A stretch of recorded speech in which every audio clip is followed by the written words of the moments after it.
그러니까 항상 우리는 평생에 우리 인생의 방향성, 우리 사역의 방향성, 사업이나 우리 모든 일들의 방향성은 위로 하나님의 영광이죠. 그리고 아래로는 사람들에게 유익을 줘야 돼요. 그러니까 내가 아무리 열심히 하고 내가 아무리 많은 일을 해도 사람들에게, 다른 사람들에게 선한 영향력을 끼치지 못한다면 그거는 의미가 없는 거죠. 우리가 은혜를 받는 것도 말씀과 성령으로 충만한 궁극적인 목적은 다 그겁니다. 딱 두 가지예요. 위로 하나님을 영화롭게, 아래로 사람들을 유익하게 하기 위한 것이다. 그러니까 우리가 아무리 개인적으로 내가 성령이 충만하다고 말한들, 성령이 충만하다고 말한들 다른 사람들에게 영향력을 끼치지 못한다면 그게 무슨 의미가 있겠습니까? 갈라디아서 5장에서 말씀한 성령의 9가지 열매는 우리 심성의 변화예요. 성령이 우리 가운데 오시고 나서 우리의 인성이, 우리의 내적 사람이 어떻게 변했느냐. 그 변화되는 목적도 사실은 위로 하나님을 영화롭게 하는 것이고 아래로 사람들을 유익하게 하는 것이다. 그러니까 우리의 궁극적인 목적은 두 가지입니다. 평생에 우리가 기억해야 되는 것은 두 가지인데 우리가 잠언의 말씀을 통해서 너무 세밀하게 하나님께서 우리에게 가르쳐 주셨어요. 그러니까 우리가 내용들을 쭉 보면 어떤 것은 하나님과의 관계고 어떤 것은 대인관계입니다. 그러니까 우리의 건강한 신앙이라고 하는 것은 기도만 많이 한다고 되는 거 아니죠. 인간관계가 원만해야 되죠. 그래서 우리가 관계성 속에서 사람들에게 복음의 영향력을 끼쳐야 그것이 경건하고 건강한 삶이다. 또 우리가 인간관계는 좋은데 우리의 방향성이 하나님께로 향하고 있지 않다면 그건 건강한 신앙이 아니죠. 아무리 인간관계가 좋아도 우리의 삶의 방향성이 하나님이 되지 않으면 그것은 건강한 신앙이 아니다. 그래서 우리가 언제나 우리의 방향성은 하나님께 두고 그리고 아래로는 사람들에게 선한 영향력을 끼치기 위한 인간관계 속에서 지혜를 오늘도 우리가 얻을 수 있는데요. 1절, 2절, 3절을 봅니다. 먼저 1절. 내가 관원과 함께 앉아 음식을 먹게 되거든 삼가 내 앞에 있는 자가 누구인지 생각하라. 이것은 왕실의 식사 대접을, 식사 초대를 받았을 때를 의미합니다. 그러니까 일반인들은 왕과 함께 식사를 한다는 것은 그게 쉽지 않아요. 이게 특권이죠, 특권. 그러니까 내가 일반인인데, 보통 사람인데 내가 왕궁에 그 왕과 함께 식탁에서 함께 식사를 한다고 하는 것은 굉장히 특권이죠. 그러니까 사람들이 뭐 할까요? 들뜨게 되죠. 흥분하게 되죠. 근데 1절의 말씀은 그때 흥분하지 말라는 거예요. 정신 차리라는 거예요. 네. 그 상대가 누군가를 알으라는 거죠. 그리고 2절에 보면 시작. 내가 만일 탐식자였던 내 목에 칼을 둘 것이라. 이 칼을 두라 그 말은요, 음식을 탐하지 말라 그런 말이에요. 그러니까 왕이 베푼 그 식탁이라고 그래서 덥석덥석 먹지 말라는 거예요. 신중하지 못하다가는 나중에 큰 코 다칠 수 있다. 3절에 보세요. 이런 말씀을 해요. 시작. 그 진찬을 탐하지 말라. 그것은 간사하게 베푼 식물이니라. 그랬다. 그래서 여기서 1절, 2절, 3절에서 우리에게 가르치는 말씀은 우리가 매사에 특별히 인간관계에 있어서 신중하라는 거예요. 우리에게 어떤 유익이 왔다고 해서 덥석 먹거나 덥석 잡지 말라는 거예요. 특별히 우리 그리스도인들은요, 신중할 필요가 있어요. 그 신중이라는 것이 뭐죠? 기도하는 거죠. 네. 항상 사단의 미혹이라고 하는 것은 항상 우리에게 미끼로 와요. 아주 사탕처럼 맛있게 사탕 발림하는 거죠. 사탄이 우리를 무너뜨리기 위해서, 우리를 넘어뜨리기 위해서, 미혹하기 위해서는 여기다가 뭐 사탄 그리고 오는 게 아니에요. 우리가 가장 좋아하는 것을 오는 거예요. 돈을 좋아하는 사람에게는 물질로 옵니다. 명예를 좋아하는 사람에게는 명예를 가지고 와요. 지식을 좋아하는 사람에게는 지식을 가지고 우리에게 다가옵니다. 그러니까 아무리 지금 당장 보기에 좋은 일이라 할지라도 우리가 그것을 하나님께 기도해야 된다. 그래서 하나님, 이것이 그렇다고 해서 뭐 일주일, 2주일 기도할 수 있는 건 아니잖아요. 순간순간 기도해야죠. 순간순간 우리가 기도하면서 성령의 감동을 받고 인도를 받아야 된다. 그래요. 그러니까 우리가 신중해야 돼요.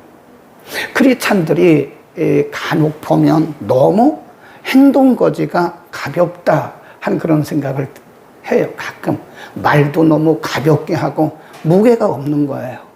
자기가 들었다고 해서 막 하고 그냥 막 하는 거예요. 상대방에게 어떤 영향을 줄지 그 생각도 안 해요. 저분이 기도하는 분 맞아? 저분이 중직자가 맞아? 그런 생각을 할 때가 있어요. 네. 그래서 그 비기독교인들이 볼 때 어떤 때는 크리스찬들이 너무 품위가 없다는 거예요. 네. 말도 막 하고 행동 거지도 좀 이렇게 사람들이 침착하고 신중해야 되는데 그냥 막 행동한다는 거예요. 네. 이게 신중하지 못하고 가벼운 그런 행동거지 때문에 사실은 우리의 복음이, 우리가 가지고 있는 이 생명의 복음이 오히려 더 사람들에게 비난의 대상이 된다. 그런 말씀이에요. 그러니까 우리는 왕 앞에서 뭘 우리가 특권이 있다고 해서 맛있는 것이 우리 앞에 차려져 있다고 해서 덥석덥석 먹지 말아요. 어쩌면 그것이 우리를 미혹해 하는, 어쩌면 우리를 그것이 넘어지게 하는 미끼가 될 수도 있다는 거예요. 그러니까 매사에 성령의 인도를 받아야 되고 감동을 받아야 된다. 아멘. 6절로 갑니다. 6절, 7절, 8절. 6절 시작. 악한 논이 있는 자의 음식을 먹지 말며 그 칭찬을 탐하지 말지어다. 대저 그 마음의 생각이 어떠하면 그 위인에 그러한즉 그가 너더러 먹고 마시라 할지라도 그 마음은 너와 함께하지 아니함이라. 내가 좋은 먹은 것도 통하겠고 내 아름다운 말도 헛된 대로 돌아가려. 이제 1절, 2절, 3절이 6절, 7절, 8절과 연결되네. 그래서 우리가 함부로 행동하지 말라는 거죠. 네. 아무리 맛있고 우리에게 특권으로 주어진 것처럼 보여도 그거를 덥석 먹었다가는 나중에 다 토해내야 되는 그런 악한 상황이 올 수도 있기 때문에 우리는 매사에 좀 신중하자. 아멘. 좀 품위를 지킵시다. 우리 크리스찬들이 어떤 때 좀 아까워요. 우리 속에 엄청난 생명의 복음을 가지고 있으면서 우리의 행동거지가 너무 가벼워가지고 우리 안에 있는 생명의 복음이 사람들에게 손가락질 당하는 걸 보면 우리가 좀 품위를 좀 높여야 되겠다. 아멘. 좀 품위 있게 살자고요. 그 품위는 어디서 올까요? 우리 속에 하나님의 말씀이 들어가서 푹 익어야 돼. 익어야 돼. 그렇죠? 우리가 김치도 보면 익은 김치가 맛있잖아요. 물론 날김치도 맛은 있지만은 김치가 푹 절여지고 익어야 돼요. 네. 그렇듯이 우리의 인격과 우리의 성품이 말씀과 성령 안에서 익어야 우리가 위로 하나님을 영화롭게 할 수 있는 것이고 아래로 사람들에게 선한 영향력을 끼칠 수가 있는 것이다. 아멘. 그 다음 두 번째 주제로 갑니다. 4절, 5절입니다. 4절 시작. 부자 되기에 애쓰지 말고 내 사심을 하사로운 지혜를 버릴지어다. 내가 어찌 허무한 것에 주목하겠느냐. 정령이 재물은 날개를 내어 하늘에 나는 독수리처럼 날아갈 것이다. 부자 되기에 애쓰지 말고 그 뒤에 보면 너의 사사로운 지혜를 버려라. 이게 연결된 거예요. 너의 사사로운 지혜를 가지고 부자 되려고 애쓰지 마라. 그런 뜻입니다. 너의 사사로운 지혜, 내 생각, 내 경험을 가지고 내가 재물을 얻으려고 그렇게 애쓰지 마라. 그렇게 얻는 재물은 마치 날개를 단 새가 날아감 같이 그렇게 다 헛되게 날아가게 될 것이다. 그런 얘기예요. 여기서 말씀하는 것은 단지 재물만 얘기하는 게 아닙니다. 단지 재물만 얘기한 것이 아니라 인간의 본질, 인간의 우선순위가 뭐여야 되냐. 그러니까 지금 이 재물이라고 하는 것은 잠시 있다가 없어지는 거잖아요. 근데 잠시 있다가 없어지는 것을 위해서 우리의 목숨을 걸지 말라는 거죠. 네. 잠시 있다가 없어지는 물질 때문에 너의 모든 사사로운 것과 지혜와 그리고 너의 목숨을 걸면 결국은 천국에는 그런 것들은 다 날개를 달고 날아가는 새가 같은 것이다. 그러니까 우리 인생에 있어서 참으로 가치 있고 하나님께도 기쁨되고 우리에게도 많은 사람들에게 영향력을 끼칠 수 있는 삶이라고 하는 것은 우선순위가 다르다. 우선순위. 그걸 first priority라고 그래요. 우선순위가 잘못되면 신앙인들도 흔들립니다. 네. 흔들게 있어서 이 우선순위는 생명과 같은 거예요. 생명과. 우리가 신앙생활하는데 우선순위가 이게 확고하지 못하면 순간순간 흔들리는 겁니다. 이게. 부자 되기에 애쓰지 말고 너의 사사로운 지혜를 버려라. 그 말은 돈만 얘기하는 게 아니에요. 너의 사사로운 지혜를 가지고 인생을 살려고 하지 마라. 너의 그 작은 지혜와 경험을 가지고 뭔가를 이루려고 하지 말라. 그런 뜻입니다. 그래서 우리는 우리의 인생의 우선순위를 확실하게 해야 돼요. 제가 나이 먹어서 보니까 이게 다 부질없는 거더라고요. 우리가 30대, 40대 막 그렇게 애쓰고 힘썼던 거 막 그것이 내 인생의 전부인 것처럼 목숨 걸고 했는데 지금 와서 보니까 그건 그렇게 중요한 것이 아니었어요. 정말 그것은 그렇게 우리의 목숨을 걸 만큼 중요한 것들이 아니고 본질적인 것도 아니었어요. 근데 그때는 눈이 어두웠기 때문에 그것이 우리 인생의 전부인 것처럼 목숨을 걸고 거기에 온 시간을 다 투자했다는 거예요. 시간이 지나고 나니까 그게 아니었네 라는 생각을 하게 되는 거예요. 너의 사사로운 지혜를 버려라. 부자 되게 애쓰지 마라. 그 다음에 5절에 뭐라 그랬어요? 거기 보면 다시 한번 보세요. 내가 어찌 허무한 것에 주목하겠느냐 그래요. 허무한 것. 그러니까 본질이 아닌 것에 우리가 우리의 목숨을 걸지 말라는 거예요. 간혹 보면 아까운 우리의 인생을 비본질적인 것에 목숨 걸고 달려드는 사람들 보면 굉장히 안타깝다는 생각이 들어요. 네. 본질이 뭔가? 본질이 뭔가를 알아야 돼요. 그래서 잠언에 이렇게 말씀합니다. 잠언 3장 6절로 갑니다. 3장 6절부터 7절, 8절 봅니다. 너는 범사에 그를 인정하라. 그래하면 내 길을 지도하시리라. 스스로 지혜롭게 여기지 말지어다. 여호와를 경외하며 악을 떠날지어다. 이것이 내 몸에 양약이 되어 내 골수로 윤택하게 하리라. 여기도 보면 너의 스스로, 내 스스로 사사로운 지혜를 버려라. 그리고 범사에 하나님을 인정하라. 그러죠. 본질을 추구하는데 그리고 우리의 인생에 우리의 사역에 우리의 모든 일들의 우선순위를 정하는 데 있어서 무엇보다 하나님을 인정하고 하나님을 경외하는 것이 우선이라. 하나님을 경외하지 않을 때는 우리는 우리의 사사로운 지혜를 가지고 엉뚱한 곳에 우리의 목숨을 거는 경우가 많아요. 근데 사실은 이런 성경적 인생관을요, 이 주일학교 때부터 가르쳐야 됩니다. 근데 우리의 분위기가 심지어는 교회들조차도 그런 분위기를 만들어 놨대, 이게. 그러니까 우리의 아이들이, 자녀들이 성공하려고 잠 못 안 자고 막 그러는 거예요. 성공이 뭐냐? 이렇게 물어보면, 좋은 대학 가는 거라고. 내가 좋은 직장 들어가는 거. 그게 성공은 아니잖아요. 진정한 성공은 하나님이 나를 향한 하나님의 계획을 알고 그 길을 가는 게 그게 진정한 성공이죠. 아멘. 우리도, 우리 성도들도요, 기도의 제목이, 기도의 내용이 달라져야 된다는 거, 이제는. 기도의 내용이 내가 이 땅에서 잘 먹고 잘 살고 하는 그런 것보다는 이제는 본질적인 것으로 돌아가서, 그리고 기도의 방향성이 이제는 좀 뭐라 그럴까요? 좀 품위가 있어야 되지 않을까. 잠깐 있다가 없어질 것을 위해서 우리의 소중한 시간들을 다 바치지 말고 영원한 것들을 위해서 우리가 한번 품이 있는 신앙생활을 한번 해보자고요. 아멘. 멋있잖아요. 우리가 그게 품이죠. 그게 품입니다. 네. 좋은 옷을 입었다고 그게 품위가 아니죠. 그 다음 9절입니다. 9절 23장 9절 어리석은 자들에 대해서 우리가 어떻게 대할 것이냐. 9절 시작.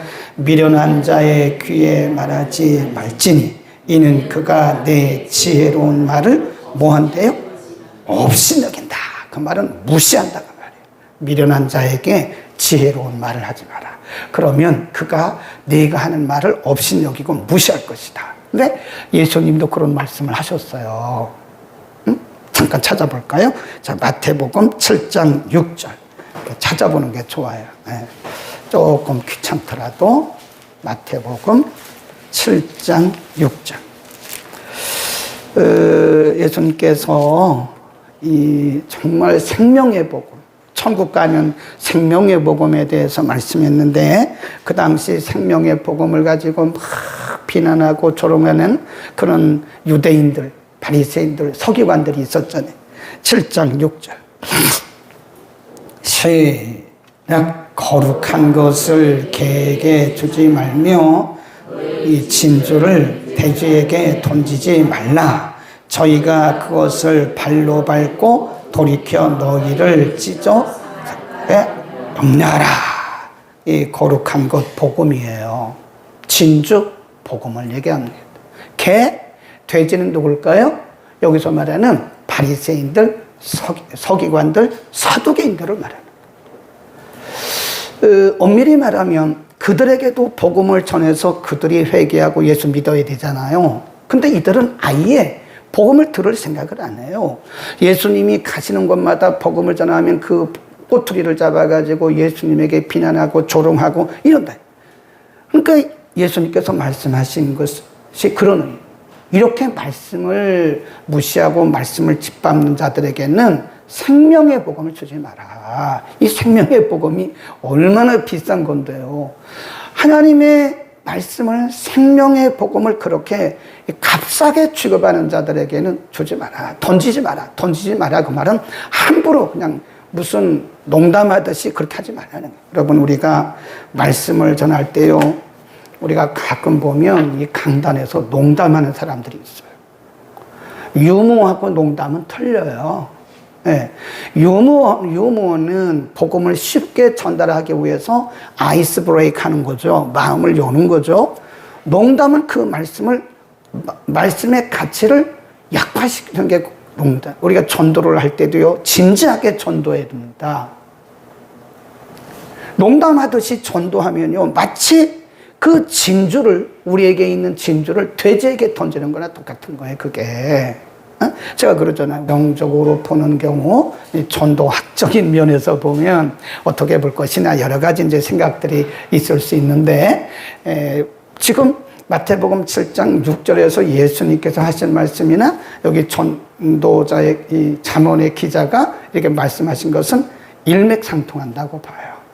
하나님의 말씀을 소중히 여겨라. 하나님의 말씀을 농담하듯이 하지 말라는 거예요. 진지하게. 그리고 옛날에 우리 그 어른들이요, 될성 싶은 나무는 뭐부터 알아본다고 그래요? 떡잎부터 알아본다고 그래요. 그리고 아예 사람이 소망이 없는 사람은 싹수가 노랗게, 나쁜 얘기가 아니에요. 싹수란 말은 떡잎이 자란 그 이파리를 얘기하는 거예요. 떡잎이 자라가지고 이파리가 파랗게 올라와서 이제 줄기가 돼야 되는데, 안 될 것은, 나무가 안 될 것을 보면 이미 그 싹수가 나온 떡잎이 노랗게 해가지고 이제 다 버렸다, 그런 얘기예요. 옛날 어른들이 한 말이 어떤 때는 생각이 나요. 이렇게 사람들을 보면, 아, 저 사람은 잘 키우면 앞으로 제목이 되겠다. 근데 어떤 사람들은 정말 소중한 말씀을 전했는데 그 말씀을 오해하고 그 말씀에 대해서 엉뚱한 헛소리를 하는 사람들을 가끔 봐요. 아, 저 사람은 정말 안 되겠다. 어떻게 하나님의 소중한 말씀을 저렇게 생각을 하지? 네, 그런 말씀입니다. 그러니까 우리가 똑같은 일을 해도 시간과 우리의 힘을 투자해야 할 사람이 있고, 어떤 사람은 투자해도 별로 가치가 없는 사람이 있다는 거예요. 그러니까 사람을 우리가 잘 차별하라는 게 아니고, 사람을 차별하는 게 아니라 사람을 분별하는 거야, 분별. 예수님도요, 그 수만 명 사람들 가운데 12명만 훈련했잖아요.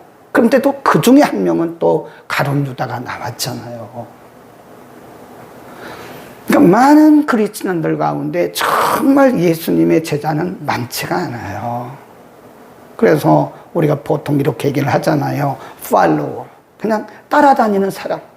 자기 필요에 의해서 예수님을 믿는 사람. 교인. 우리말로, 요즘 말로 말하면 교인. 그냥, 크리스천. 크리스천이다, 크리스천. 또 한 사람은 어느 정도 이제 믿음이 좀 이렇게 잘하고 성숙한 사람이 있다고요. 우리가 이제 그 사람들을 신자래, 신자. 가르쳐서 영향력을 끼치게 하라는 거죠. 어차피 모든 사람들이 다 그렇게 잘할 수는 없어요. 그 중에 그런 사람들을, 그리고 말씀을 무시하는 자들에게는 더 이상 말씀을 전하지 마라. 그런 얘기인데, 우리가 오늘날 그렇게 하지 않을 수는 없잖아요. 오히려 그들에게 더 가까이 가기는 가야 되는데, 그래도 바리새인과 서기관들처럼 말씀을 조롱하고 배타적으로 보는 사람들이 있는데, 거기에 너무 신경 쓰지 말라, 그런 얘기입니다. 자, 그 다음 10절로 갑니다. 10절, 11절.